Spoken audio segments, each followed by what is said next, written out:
Hello tout le monde, bienvenue sur ma chaîne Bibi Jivarine ici.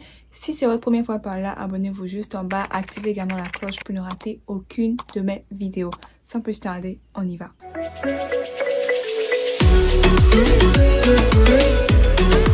Vous le savez tous, les résultats approchent à grands pas. Le 8 mai 2021, c'est pour bientôt.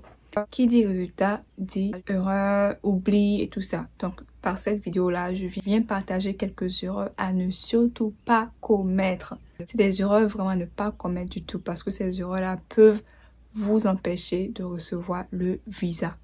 Ok? Donc, si ça vous intéresse, on y va.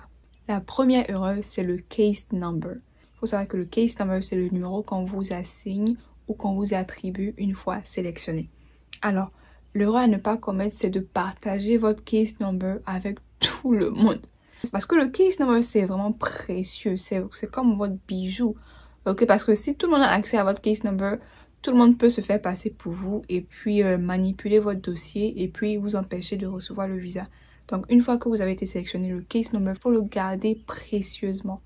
Ok, vous pouvez le partager avec des amis proches ou des membres de votre famille, des gens qui vont vous aider à remplir votre DS260 ou si vous faites partie de mon programme de suivi, vous pouvez bien évidemment partager ce case number là avec moi.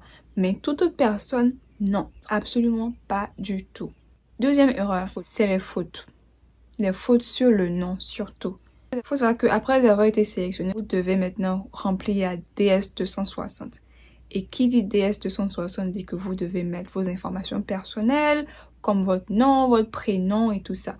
Donc, vous faites très attention de ne pas remplir la DS260 de la mauvaise manière. Qu'est-ce que ça veut dire? Tout simplement, faut pas mettre votre nom de famille à la place de votre prénom. Faut pas mettre votre prénom à la place de votre nom de famille. Ou faut pas laisser une case vide. Donc, si on vous demande votre middle name et que vous avez un deuxième prénom et que vous laissez la case vide, ça pose problème. Ça veut dire que vous n'avez pas de middle name, alors qu'en effet, vous avez un middle name, vous avez un deuxième prénom. Donc, il faut faire très attention quand vous remplissez la DS260 parce que si le nom ne correspond pas au nom qui est dans votre passeport ou sur votre certificat de naissance, ça veut tout simplement dire que c'est pas la même personne en fait. Ça veut dire que c'est deux personnes différentes. Deux personnes différentes, donc ça peut vous empêcher de recevoir votre visa. Donc, vous faites très attention.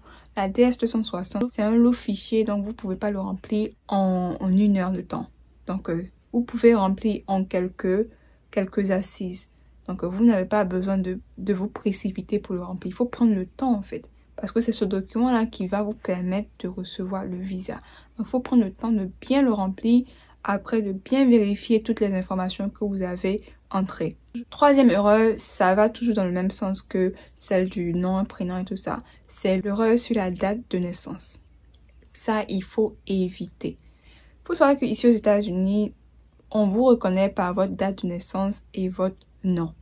Donc, si vous avez fait une erreur sur votre nom et sur votre date de naissance, on ne pourra pas vous identifier.